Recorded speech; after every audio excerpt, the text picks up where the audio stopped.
people can help me with my computer. Oh.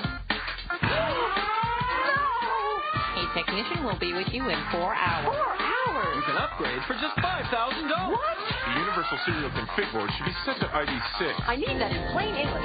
Help! Leo Laporte to call for help. May I help you? Oh, hi, welcome to Call for Help. Good to see you. This is the show where we answer your computer questions. We help you get the most out of the show, out of this thing, the thing we call the personal confuser. Some of you might jokingly refer to it as the spawn of Satan, and I don't blame you for feeling that way. But you know what? This is a great tool that can change your life, change the world. We're going to show you how to use it in plain English on today's show. Now, here's how you get involved. It's a call-in show, so I want to hear from you. 888-989-7879 is the phone number. That's toll-free from North America. You can also email me, and I have my email program running right now. It's running even as we speak, running to catch all the email that people send to me. The email address is callforhelp@zdtv.com, and every 5 minutes, we go out and we get the latest email. So if you see something on the show, you want to clarify, you want to ask more about, you've got a better answer for, you email me. That's a great way to get a hold of us. And, of course, finally, you can join the yellow dots in the chat room.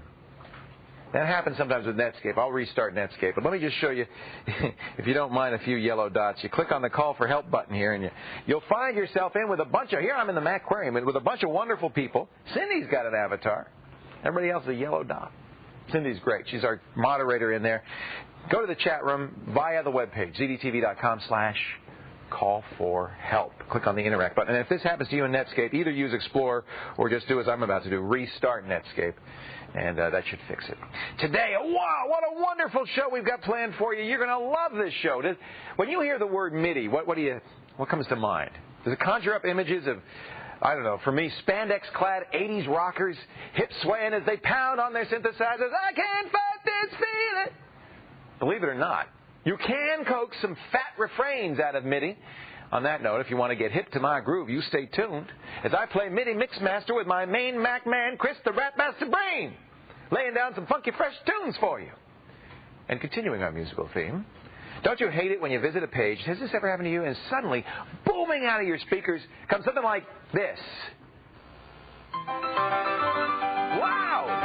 And you're looking for the control, and you can't, there's nothing to turn it off, and it's going louder and louder and louder, and the kids are waking up, and all of a sudden you burst into song. Figaro, Figaro, Figaro, Fig. That's bad. We'll show you how to rid yourself of bad MIDI mojo a little later on in the show. But first, let's get to our first call of the day. Stevensville, Texas. Lon's on the line. Hello, Lon. How you doing, Lon? Lon's saying, I don't know if I want to be on this show. How you doing, Lon? Oh, doing all right. Just having to go along with the lag in the system here. Oh, a little lag in the system. I know how that is. Yeah. What can I do for you? Well, I just got through installing DX7. Yep. And going through from the start menu to the run box, and running the EXE program. Yep. Some of my displays here, or the display and the sound, they're showing uncertified drivers. Uncertified drivers! I hate it when that happens. Now, you know this if you've seen the show before. I like to explain this stuff before I actually talk about it, okay? Right. So all the people go, what the heck is he talking about?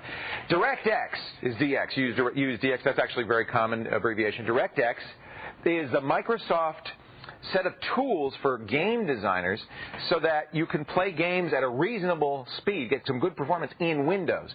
For a long time, game designers didn't want to use Windows. They did it all in DOS because DOS gave them good performance and Windows didn't. Microsoft, wanting to get rid of DOS, said, we got to fix that. So they created this DirectX interface. And now almost all the games that come out use DirectX, and to great effect. It's very good. They just released DirectX 7.1, the latest version. They update it fairly regularly. I take it you just downloaded the newest version and installed it. And then now this is what he's talking about. He ran the DirectX diagnostic, I'm betting. Now this is what you do. You go to Run under your Start menu and you type DXDIAG for DirectX Diagnostics. And you're going to get, this is actually a great thing to know. We showed this on the screensavers. It's very handy. All sorts of information about your DirectX. But if you go to the sound and display panels, you'll occasionally get, as I did right here, this file is uncertified. Now, this is, and it explains what it means, by the way. It's not been tested by Microsoft's Windows Hardware Quality Labs. Oh, golly gee willikers. How horrible could that be? And the reason is, in this case, I'm using the Sound Blaster Live drivers that are on the Creative Labs site. They're perfectly good drivers. But because Creative Labs didn't bother to hand carry their software to the Windows Hardware Quality Testing Labs and say, please, sir, may I have your seal of approval? This is the message you get. Does it mean they're bad? No. Does it mean they don't work? No. It's just ignore it. Oh, okay. It merely means they didn't bother to get it certified. It doesn't mean it doesn't work. In fact, a lot of times on video cards, you'll see this. You'll go to the video card site and they'll say, well, we have Microsoft certified display drivers, which you can download if you're the type that insists on that. But if you really want some real performance, we suggest you download these drivers, which work better. We didn't bother to get certified.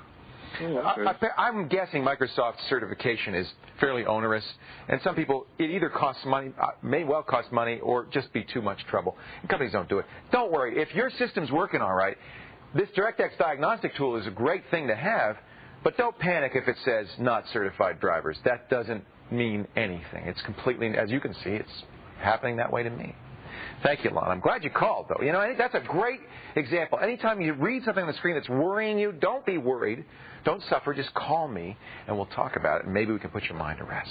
All right. It's time for our web tip of the day.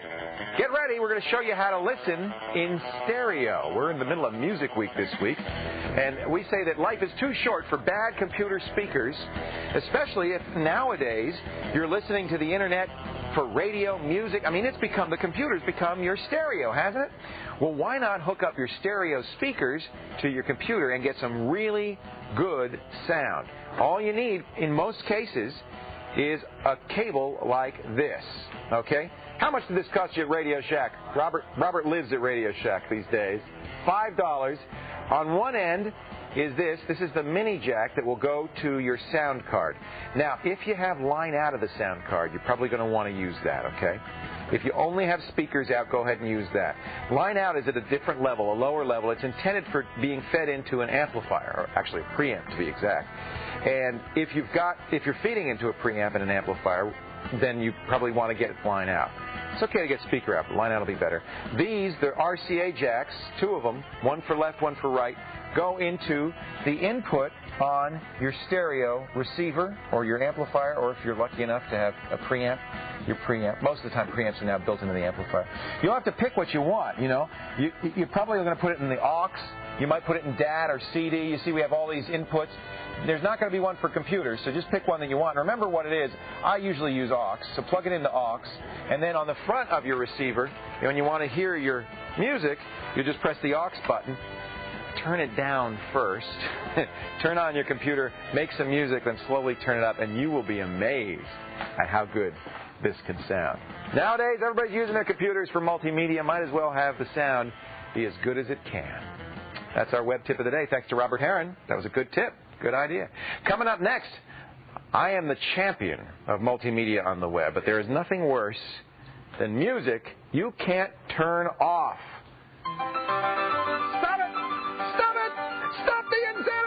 We're going to show you how to mute annoying sounds on the web and provide some guidelines for MIDI webmasters out there next.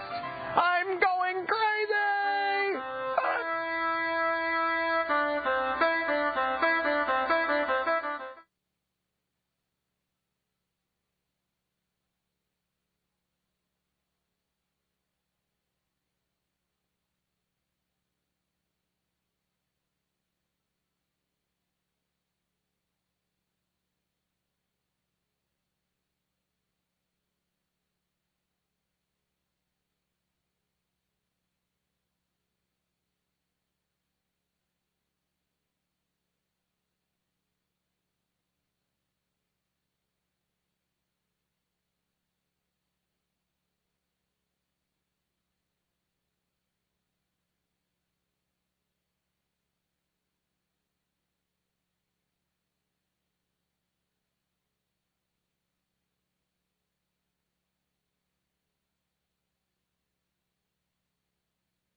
Welcome back to Call for Help. Leo Laporte here, taking a call from Alex in Louisville, Kentucky. Hello, Alex. How are you? Hello, Alex. Alex? I think somebody pressed his on-off button. Oh, well, we have the question written down, but I would sure like to get you on the air, Alex, if we can. Just maybe dial back if you couldn't, if we lost you. He wanted to know if there's any way, and I talked about it before the break, to turn off the annoying MIDI music on sites that don't have a stop button for it. Let me show you an example. And by the way, this is not a criticism of this person's site. It's a lovely site. The only criticism I have is that it plays music, as you'll hear, and it doesn't stop, and you can't stop it. You can search the page forever, and it doesn't stop anywhere, okay?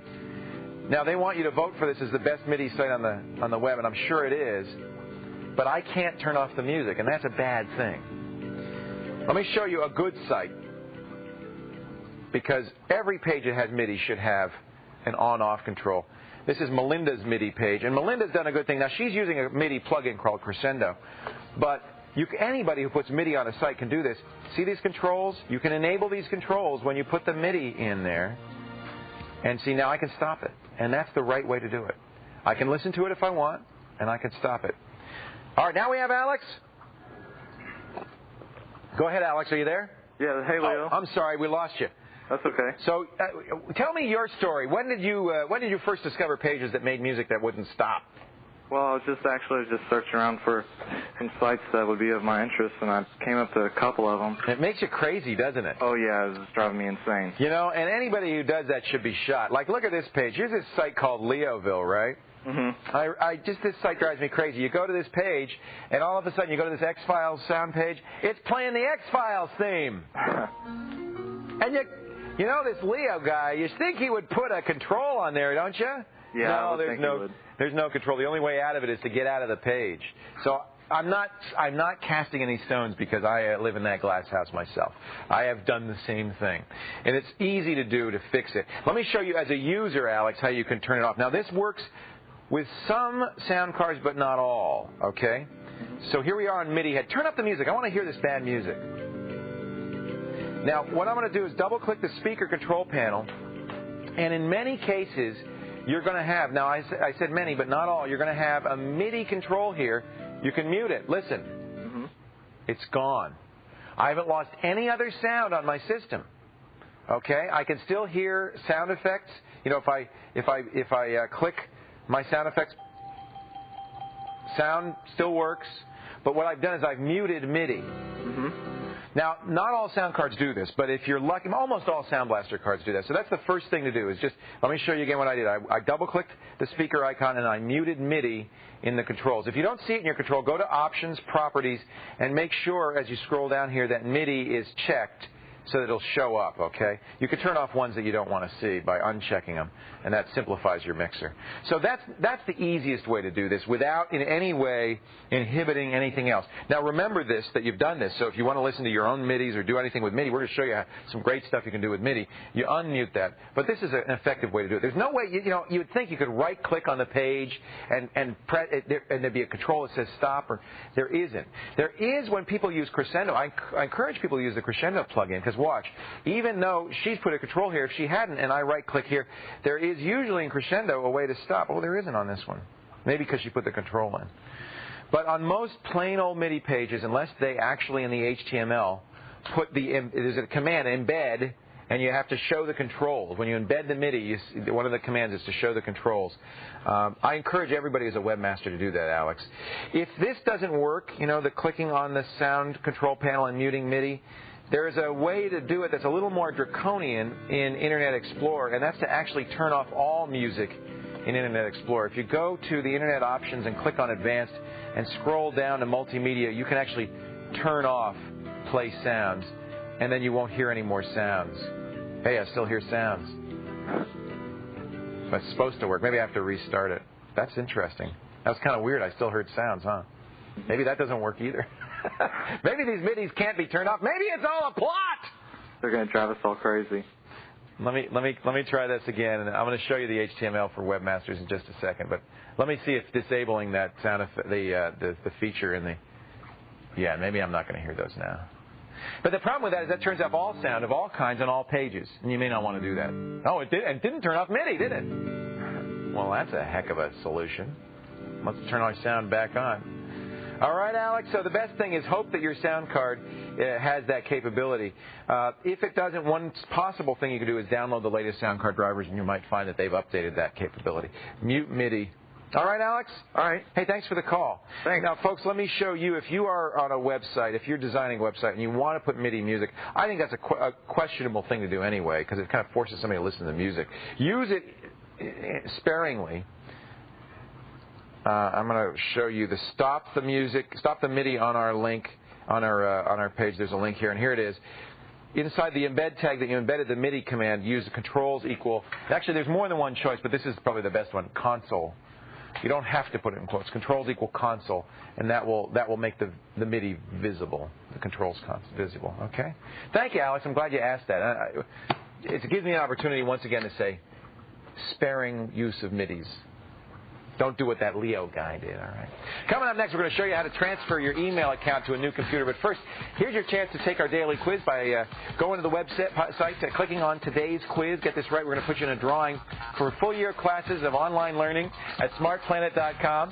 Okay, come on, David. You got to do this. We're going to illustrate. David's going to illustrate what is MIDI. We're going to make it. Is it a mid-sized laptop, a MIDI disc recorder, a musical interface? Pardon me, belly. It's a MIDI. Look at that belly. That's disgusting. Don't put that on TV. Nobody will watch the show. Get to the website. Give us your answer. Folks, just imagine David's belly, because that's what you missed. We'll have more when Call for Help continues.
Ladies and gentlemen, for your delectation and pleasure today, a free file of the day.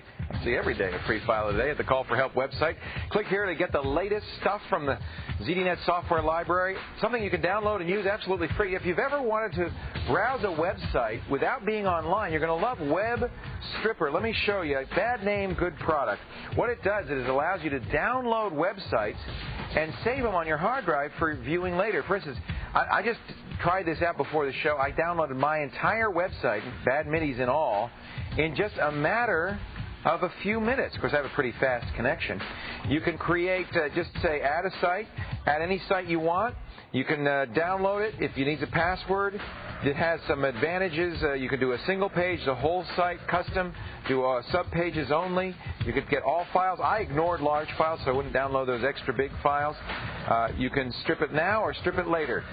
Once you click finish, you'll automatically add it. And then once you got it, it's great. You just double-click it, and you can browse that site without going online. It's all there. Even the sound effects and everything. I can download them. How do you like that? You can't beat that. It's a free file and one I think a lot of you are going to want. Web Stripper, paid for by advertisements in the user interface. Seems to be a very common way to do free files these days. Let's chat for just a bit with our friends in the chat room. They're talking about, guess what, MIDIs. And, you know, everybody's saying, oh, we like MIDIs. Come on, guys. Come on. There must be somebody in there who likes MIDIs on websites, because I know everybody's doing the darn thing. They're all saying, no, it's a well, we're going to show you some great MIDIs, and maybe you'll be inspired to use MIDIs in some tasteful way on your website. Most people agree with me that it's generally a bad idea. Join us in the chat room. Even if you have dissenting opinions, we love to hear them all. www.zdtv.com/call-for-help. I'll tell you one thing that's really helped with MIDIs is these new wave table synthesis sound cards. They make them sound a lot better. We were trying to find cheesy MIDIs, and they all sounded pretty good, actually. Let's go to Monticello, Arkansas. Al's on the line. Hello, Al. Hey, Leo. How are you? I'm great. How are you? Oh, doing great, and I love your show. Oh, you're very kind. You know, it's just a little simple thing we whipped together for you, but I'm glad you're enjoying it. Well, there's nothing else like it anywhere that I can find. I think it's superb. That's for sure. I'll give you that one. Where else are you going to see you guys singing Figaro and talking computers? So what can I do for you? Well, I have a problem in that I've got an old machine, and I still use it for my email, yes. And I haven't figured out how to move my Outlook Express complete with all the folders. I've got a lot of old emails that I want to save, right, and I want to move it over to my new machine. Haven't figured out how to do that. Yeah, not too hard, actually. As you've probably already figured, if you've gone to the Outlook Express folder, Outlook Express stores these. Each individual the emails are stored by folders, and each folder has its own entry, right? Mm-hmm. Let me see. Actually, Outlook Express, I think, is not in the standard place. I can't remember where they put it. It might be in the Windows directory, come to think of it. Windows, application. You know, Microsoft has taken to sticking stuff in some of the oddest places. Application data, Microsoft, Outlook Express. Yeah, there's nothing in there. Well, I don't know where it is, but basically, I'll show you what you can do. There's a couple of things. You can find it, if you can find it, and the easiest way, I should have probably just started off with this, is to do a search for MBX files, right? They're called star.mbx for mailbox files. When you find a bunch of them, you will have found your Outlook folder. You also find in there, did I lie? Maybe I'll look for something else. It's in MBX, isn't it? WAB. Let's try WAB. There we go. That's the Windows address book. That's in Windows Application Data, Microsoft Address Book. Well, you're going to want to back that up. You're going to want to find your mailbox files. I don't know where we've stuck them. Maybe we put them on a different drive. I did. You know what? I did. I put them in a custom location so we wouldn't erase it every time. I won't bother going through that. Let me show you the simple way to do this. There's a program I recommend you can download from the ZDNet software library. It is shareware, but you can use it, I think, for 2 weeks for free. It actually backs up all this stuff. We'll just simplify it. Cut to the chase. Backs up all the stuff. It's called Express Assist. You make a backup. It'll back up all. Oh, I'm in Outlook Express. Let me close it here real quickly. Back up all your mailboxes, all your folders, everything. See, now it knew where to look. You can even say, well, which folders I want, which folders I don't want. It does include sent items, which is nice. You can see it's quite a bit here. It's 12 megabytes, actually 21 megabytes total. It'll copy the address book. It even copies, look here, Internet Explorer favorites, information from the rules wizard, preferences, and accounts. All of those are stored in other places. So this is actually a very smart program. The rules are, those message filter things. You can back them up, as it suggests here, to a floppy disk or just another folder. It's going to be so big, 21 megabytes, it will take a lot of floppies. I probably should put it on a zip drive or something like that. Does that make sense for you? Yeah, it works. Sounds good. Works good. Now, we do have a link, and I'll show you on our webpage, to Microsoft's help page on how to back up all your stuff. And it is a little bit complicated. Here's how to back up your Internet Assistant rules, how to back up the Outlook stuff, and it's just very, very complicated. There's all different places that you have to back them up. I think it's probably easier just to use the program. It's much, much simpler. It's called what is it called? Express Assist, and you can get it from the ZDNet software library at www.hotfiles.com. Just search for Express Assist, and you'll be able to download it. Use it, if you're only going to use it once, use it and throw it away, and you'll be within the license rules. Okay. Stick around, folks. We're not done yet. We're going to give you another chance to take our quiz in a little bit. We're going to show you some MIDI music and our Mac tip of the day. It's all ahead when Call for Help continues. Stay right here.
That stuff, yeah.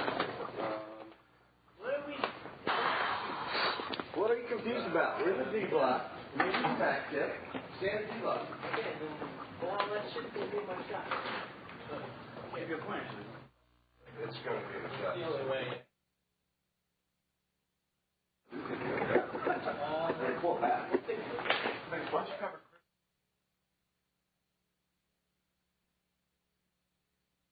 To have it done. Can you just do me a favor, quick, pull your keyboard back? Sure. Just upstage a little. Back this way? Yeah, because we have that when you're, so it'll be out of the Mac tip shot, so we don't confuse it. Okay. Should be clear now. Yeah, wet and dry went cool. Oh, cool. Thank you. Yeah, it's probably good for like 3 monitors. So if you want to, I have 3 monitors. There you go. It's perfect.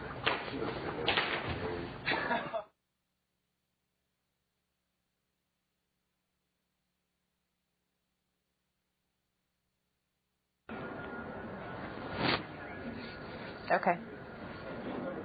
I won't ask.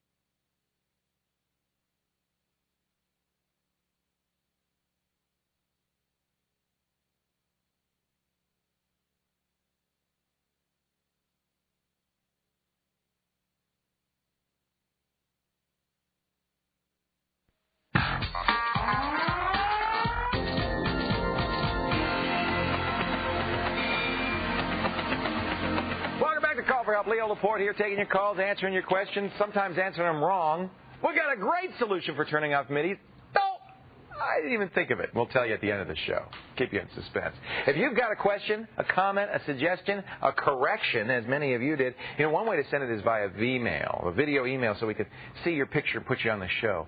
The Vmail address, just for you, cfhvmail@zdtv.com, or join me in the chat room. I'm spending too much time in there, obviously. It's making me logy.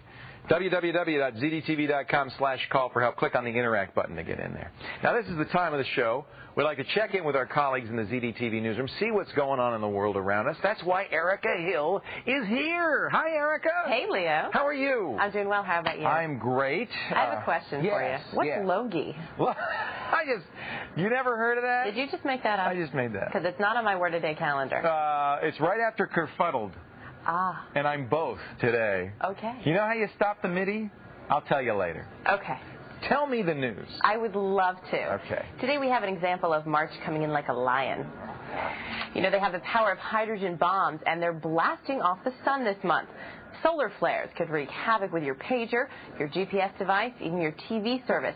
Basically, any gadget you have that depends on a satellite. Naomi Binkley reports. It's a beautiful, sunny, spring-like day. The forecast calls for massive solar storms. Every 11 years, astronomy buffs like Mickey Schmidt at the Air Force Planetarium see an increase in sunspot activity. Those dark blemishes may be cooler than the rest of the solar surface, but don't be fooled. If we had some sunspot stuff here, everything in this room would burst into flame. Experts say sunspots may be caused by the sun's magnetic field, which actually rotates at different speeds, building tension much as you do when twisting a rope. The magnetic field contorts in areas of sunspots, and that stress can actually snap, sending forth intense solar energy. The temperature that occurs from that release of energy zooms up to 1 million or more degrees, producing X-rays. The Earth's upper atmosphere actually protects us from the radiation and X-rays. Travel at the speed of light, so they get here in 8 minutes. That burst of energy is called a solar flare. It also sends millions, possibly billions of tons of solar material spewing into space, sometimes aimed directly at Earth. Unfortunately, the space is a vacuum, and so this material balloons out and becomes quite thin. But that material can interfere with satellites that allow us to communicate. Mickey Schmidt is keeping careful watch on the sunspot activity using this special filtered telescope. The detail that can be seen around sunspot groups is just really good. The images are projected onto a wall. The movement you see is actually wind in our upper atmosphere. But look carefully. That white area is a solar flare. Predicting the exact magnitude or timing is something else entirely. That's one of the great mysteries of solar astronomy. Everybody's seeing lots of sunshine. Just a few. So, Leo, think about this one. We know how hard it is to predict weather. Imagine if one of those particles actually hit a weather satellite. Yow! That'd make it feel logy. That would definitely make you feel logy. It's kind of fun, though, to think this only happens once every 12 years. Logie only happens once every 12 years. It's not going to happen again, I can tell you that. Hey, thank you. It's onomatopoeia. Just tell Coop that, okay? Good-ching. Thank you very much. Thanks, Great Leo. to talk to you, Erica. We'll talk to you again soon. Bye-bye. Erica Hill in the newsroom, ladies and gentlemen. For more on that story and all the latest technology news, you tune in the ZDNN reports throughout the day on ZDTV or on the website at zdtv.com. Are you ready? It's time for the Macworld Mac Tip of the Day. Today's tip, we're going to show you how to use your PowerBook as a DVD player with an external monitor. You can watch movies thanks to your PowerBook. Chris Breen's here from Macworld Magazine to show us how. Where's your PowerBook?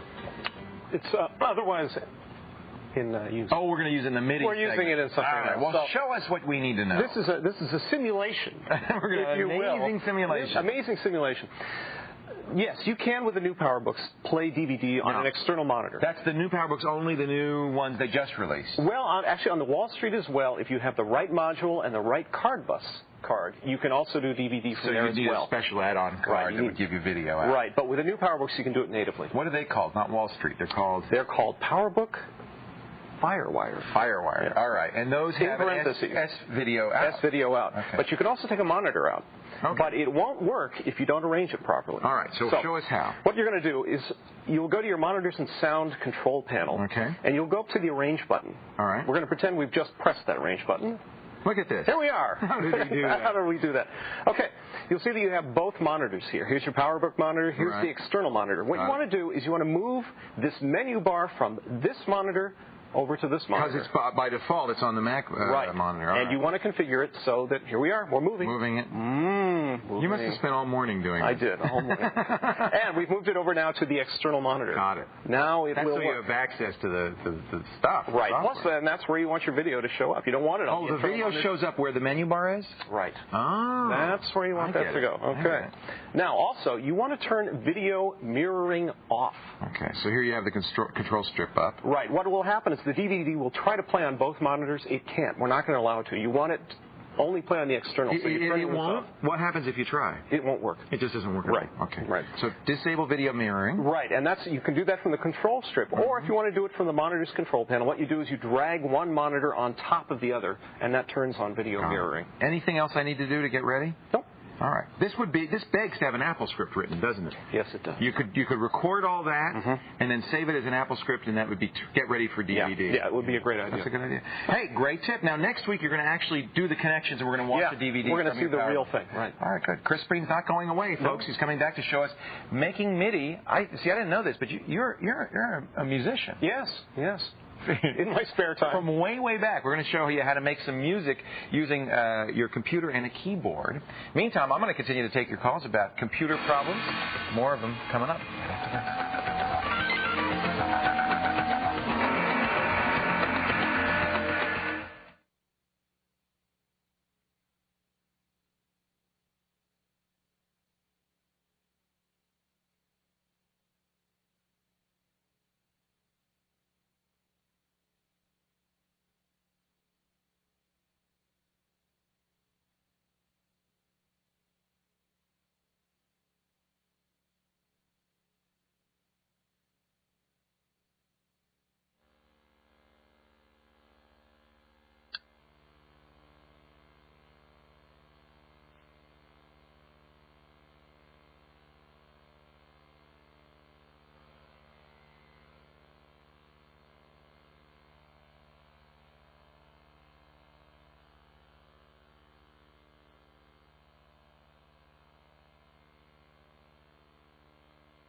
The Call for Help webpage, a wonderful site, wonderful people working on it to make it chock full of stuff. And now for you Mac users, we've got a special button. Look at this, the Mac Station button. Go to our brand new, all new Mac Hub. It's everything Mac is here. If you want to see Steve Jobs showing Mac OS X at Macworld Expo, click on that link. You can see some streaming video, sneak peek at the PowerBook. There are quizzes. There are tips.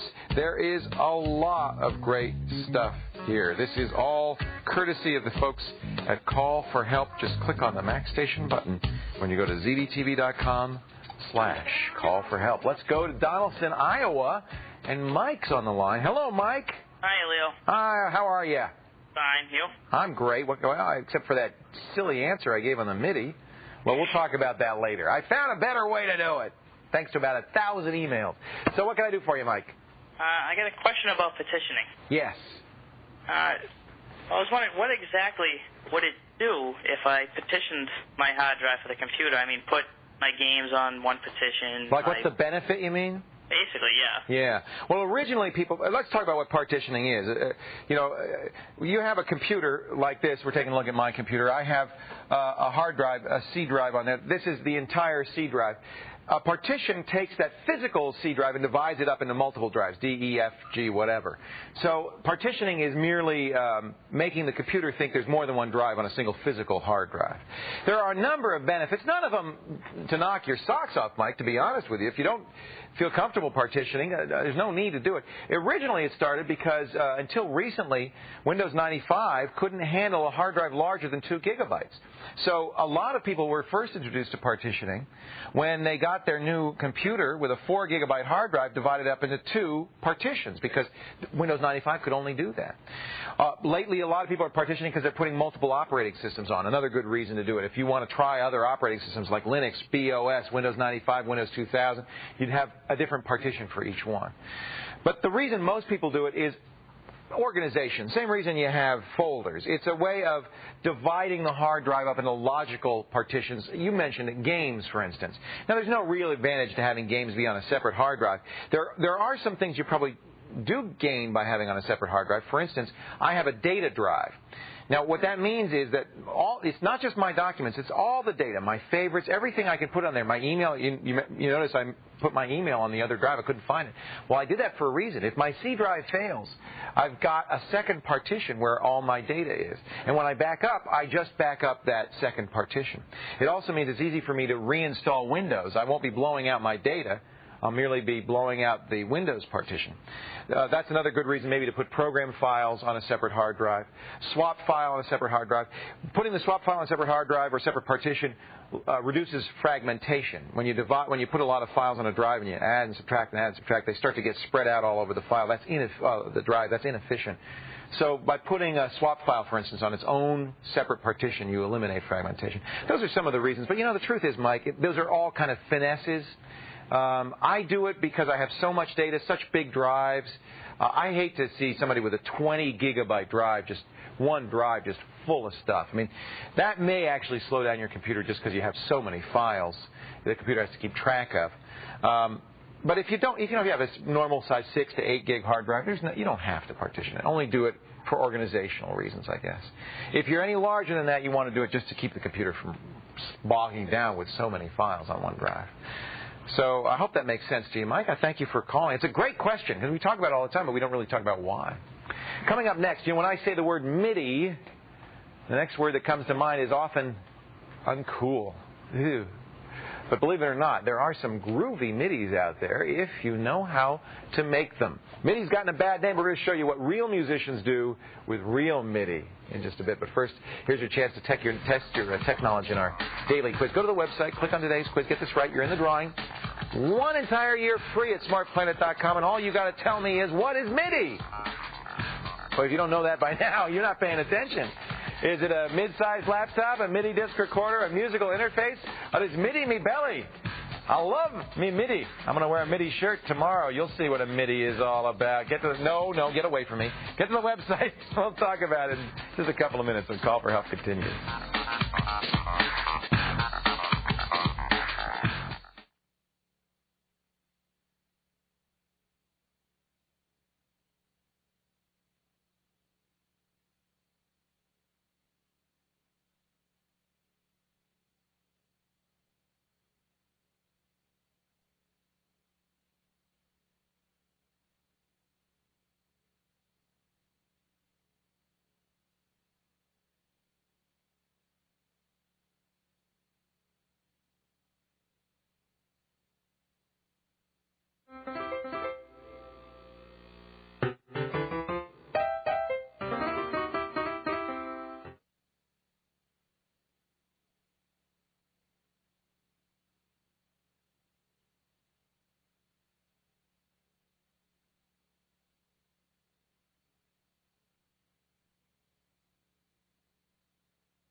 Welcome back to Call for Help. Before the break, we asked you what MIDI was, and, well, the answer's pretty easy. It's a musical interface, C. But, rather than me define MIDI and going on and on, let's get a musician in here to show us what MIDI's all about. Chris Breed from Macworld Magazine is back, and I didn't know this. Not only are you a great writer and you do the great Mac tips, but you're a musician, a professional musician. I am a professional. professional. Right? Yeah, that's actually how I got into computers, is through musical instruments and MIDI. Yeah, the MIDI. When you say MIDI, a lot of people who don't have the broad experience you do would say, "Oh, MIDI, that's those cheesy sound effects you hear on web pages." Mm-hmm. It's much. What is MIDI? Well, MIDI, first of all, it stands for. Can I tell? Okay, go All right, ahead. Musical Instrument Digital Interface. MIDI. Okay. Right. And it's a format for sending data from one MIDI instrument to another or to a computer. Oh, so it didn't have to have a computer involved. It could just be instrument to instrument. No, in the early days, if you remember those 1970s concerts where they had keyboards stacked to the ceiling, right? Yeah, Rick Wakeman. Right. Okay. Had all that stuff. Well, you don't need that stuff anymore.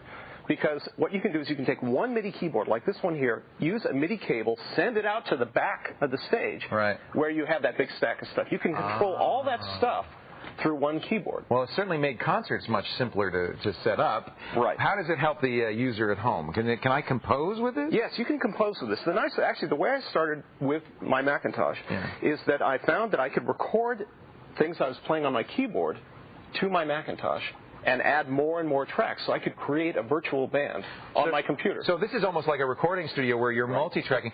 Now, the advantage of MIDI, unlike recording the actual music like with a microphone, is it's much smaller. It's much more compact. Well, it's much smaller, and what's really nice is if you don't play very well, or even if you play really well, you can go in and correct your mistakes. So if you hit a bad note... That note's not the end of the world. Right, you don't have to retake it. You can go in and just say, no, I don't like that note. Play some MIDI for us. Let's hear what this sounds like.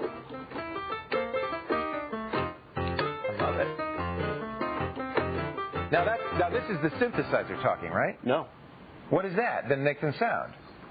Sound is inside the keyboard, inside the PowerBook. So this is hooked up. All right, let's show Let's show you how this works. This is hooked up to the PowerBook through this. Tell me about this. So what I'm doing is I'm sending a MIDI out cable into this. This is a MIDI interface. Okay.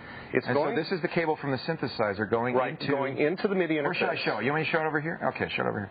So it's going into the this box, this breakout box. This is going back into the synthesizer. So the computer would send data back to my MIDI keyboard through that cable. Okay, and then that connects to the computer. That's a USB cable. Oh, this is cool. Now, how much would a box like this be? That one's about $149. Doesn't have to be USB because I know that the joystick ports on PCs are also Actually, I have a PC MIDI cable right there. So would I not need this box if I had that? Yeah, if you're using a PC, this is the kind of interface you would use. Just do that. But actually, USB is much easier to set up. Okay. So if you have USB on your PC, use a USB MIDI interface. If you have an older Mac, you would use a serial port interface. Right. You know, and I mean, like the early Ataris had built-in MIDI interfaces, Amigas too. So this has been around for a while. It's been around for a long time. Yeah. So now you said that the computer was making the music? You were playing the keyboard, controlling the computer? I'm playing, yes. Inside this particular PowerBook, I have a program called Unity DS1 by a company called Bitheads. And it is a synthesizer in software on my PowerBook. And so that's the example of you controlling some other sound-generating equipment with the keyboard. Right. So I'm only sending data from here to there. Wow. I'm not sending the sounds from here. The sounds are on my PowerBook. Now, you're running a program here, a MIDI program. Tell me about this. Okay, that program is called Cubase VST. That's a sequencer. It's right here. And basically that is it's a MIDI recording studio. I've heard the word sequencer before. Right. That's what that means, is a recording studio? That's what that means, yeah. It means that it's recording a sequence of MIDI events. Okay, so what you just played was a sequence. Right. And you could overlay more and more sequences. Right. Now, you did a keyboard. Can you do drums with this? Can you do bass? Can you do xylophone? Can you do anything? Absolutely. I've got a MIDI sequence on here. Why don't we just start this bugger up here. Let's hear it. And we'll see how it sounds. There's the click track.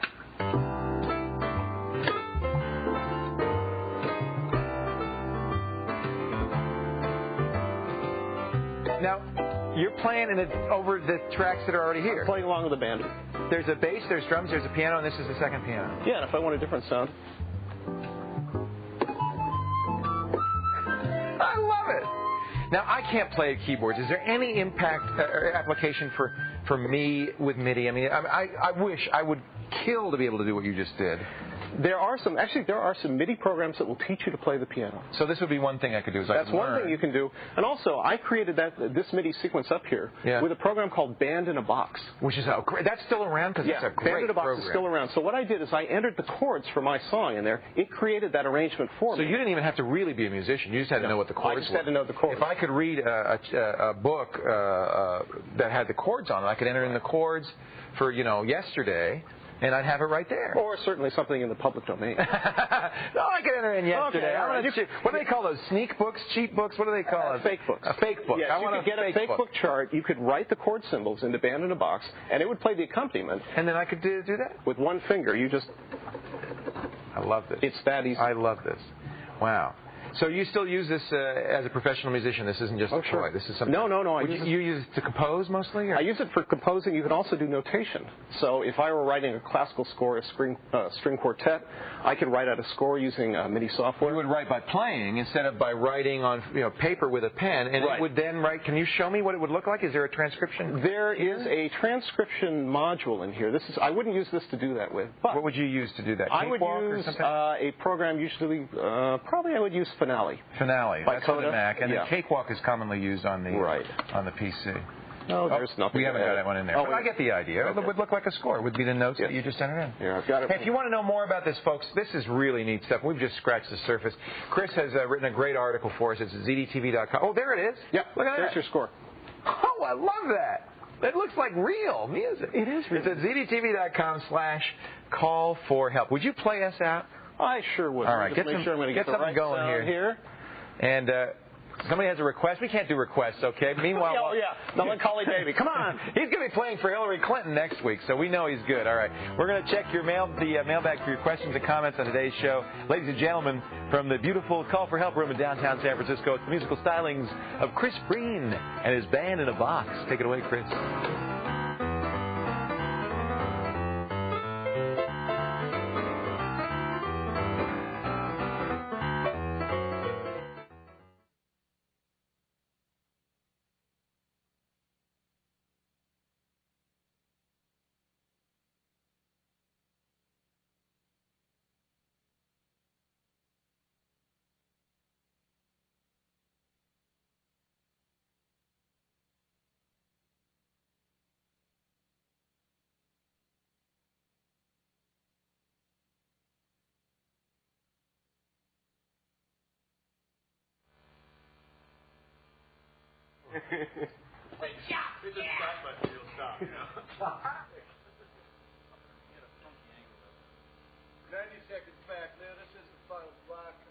How much time for email am I going to have here?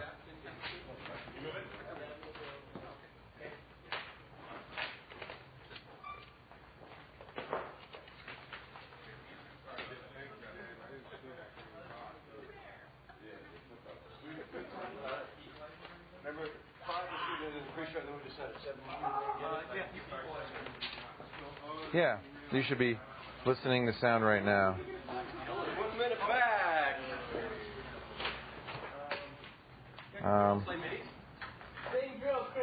No. Damn thing stopped playing midis. 45. I can't think of any reason why I would.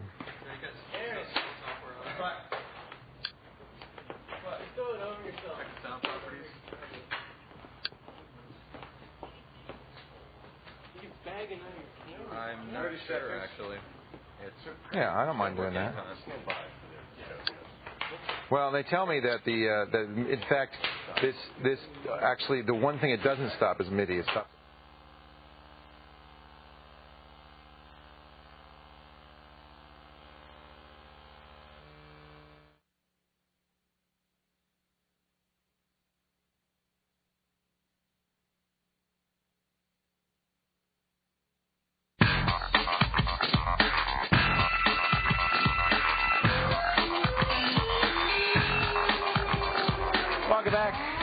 Welcome back to Call for Help. Leo Laporte here, taking your calls, answering your questions, chatting in the chat room.